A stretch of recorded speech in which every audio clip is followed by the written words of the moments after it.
There they go. They are the champions.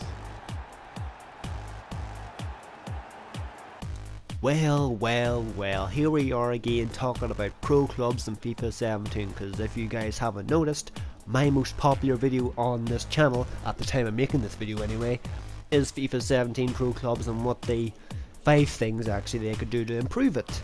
Now, that video was made back on FIFA 16 before FIFA 17 was out, so of course it was not up to date, but this one is up to date because I'm making it with FIFA 17 pro clubs and with actual gameplay footage of it, and it's going to be amazing. So guys, stick around for all the improvements that they've made, whatever the opposite of improvements are, deprovements I suppose, and what they could do to continue improving it. Point number 1 in my last video was about custom kits and badges and adding it into FIFA 17 pro clubs.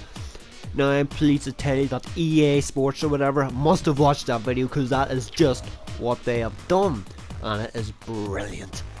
They finally added it in after what, 7-8 years of pro clubs being released, and yeah, it works pretty much the way you'd expect it to, but there are some disadvantages to it. I mean, you can't create a secondary or tertiary kit. Even just a secondary kit would be enough, but yeah, it's pretty annoying when you're in a pro clubs lobby and you want to change your team's kit. Instead of just pressing triangle and changing your home kit to the away kit, or away kit to home kit, whatever you fancy, you have to quit, go into settings, and as you know, pro clubs loads up. It takes 10 minutes to go past one of the loading screens in pro clubs, and after you've created your kit and everything, chances are it'll be bedtime before you get to do any matches.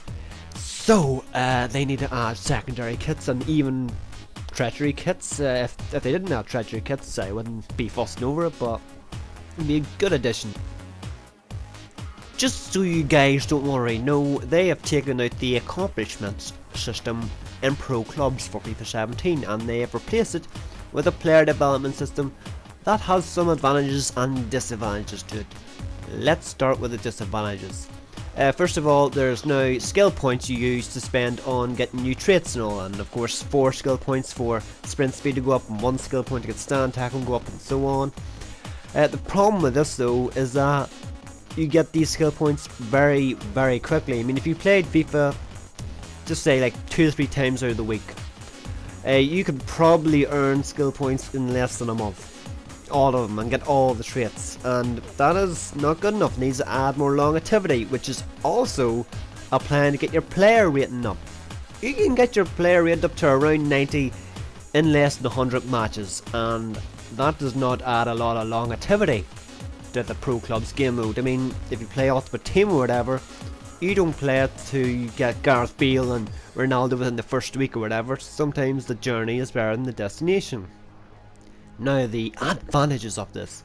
You don't have to constantly change your position to get a particular accomplishment now, since it all goes up, like, it basically blends with your playing style, and of course you play striker, finishing goes up quicker, midfield, passing, all that stuff, and that is a pretty big improvement, because some accomplishments in pro clubs you just could never ever get, and yeah, it's kind of an improvement. Yeah, sure.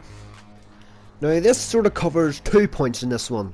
The first one is that stupid new in FIFA 17 or new in FIFA 16, actually it was new in FIFA 15, you can reserve your positions. I don't know why they've kept that text in. It is not new, it's been in the game for the past 2 years. I've ended up missing more matches because of that stupid message, and just take it out. We don't need it anymore, just take it out completely.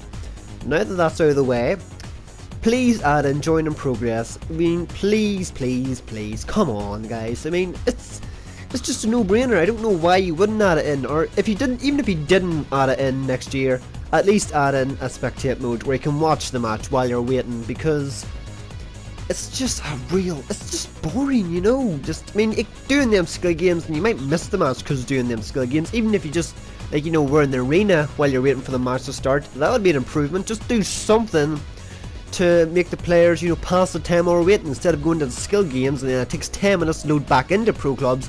By then another match would have started and finished and started again. It takes that long to load. And yeah, also improve the loading times. One of the more important issues with pro clubs that I feel very rarely gets highlighted is the difficulty in actually finding a club, or difficulty for a club to actually find a player. There is no proper way for players to find clubs. I mean, you can join a pretty much completely random club and hopefully they'll play games and hopefully they're a good club and hopefully they pass it. But other than that, there's no real way to find a club. You can invite your friends, but that's it really. Now imagine this, a feature where you could type in, say you're a club looking for a player, you could type in centre attacking midfielder, average rating 7.0 to 8.0, goals scored per game 0.6 or whatever, and have they been on the last 7 days, of course, that would be pretty important. And the same for a player looking for a club, I mean what division they're in and all that, and if their win-loss ratio.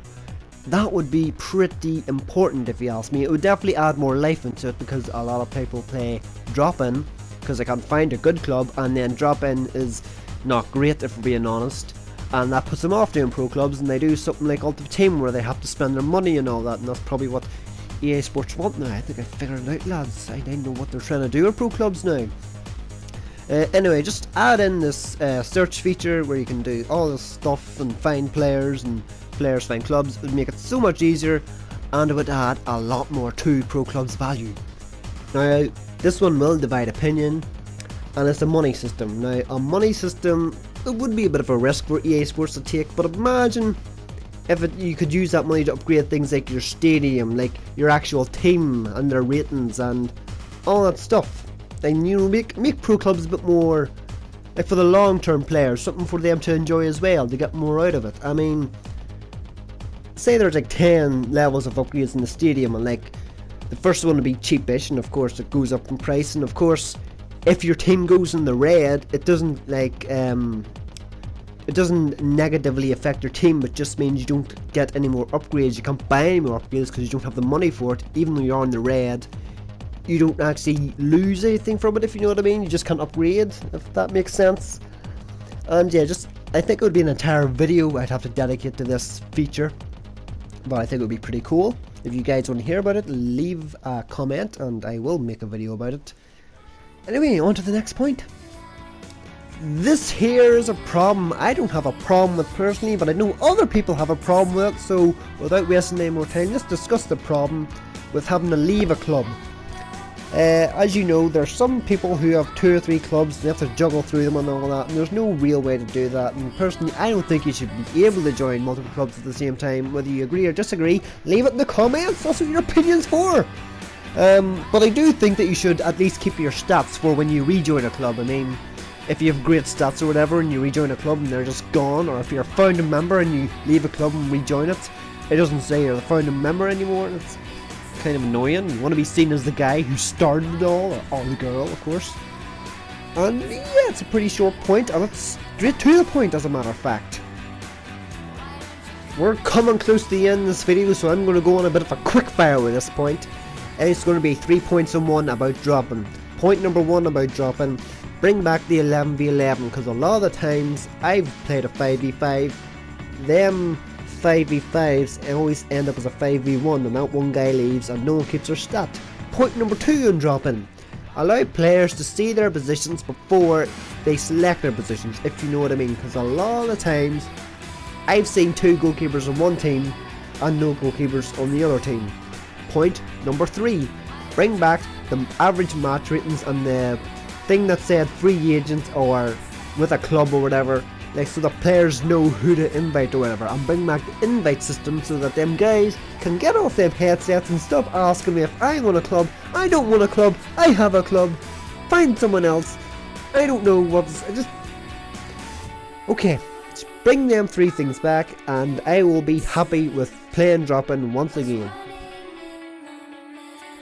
Happy with playing drop-in once again. What was I talking? I was never happy playing with drop-in in the first place. Anyway, that's a 10 minutes up. This is already going to take me a couple of days to upload, guys. My internet is really bad. But if you do agree with some of my points, leave a like in this video. And I'm not one of these people that always ask for likes. You can dislike it as well, you know. I'm going to change it up a bit. If you don't agree, leave a dislike. But I'd rather you didn't, please don't. Also, comment in the comment section if you have an opinion on life and the various obstacles that it throws at you. Also, you can subscribe for more FIFA videos and maybe game reviews, and also just to hear about my daily life, follow me on Twitter, and I'm running out of things to say, so see you guys later on my channel, Silky Bamp Tour.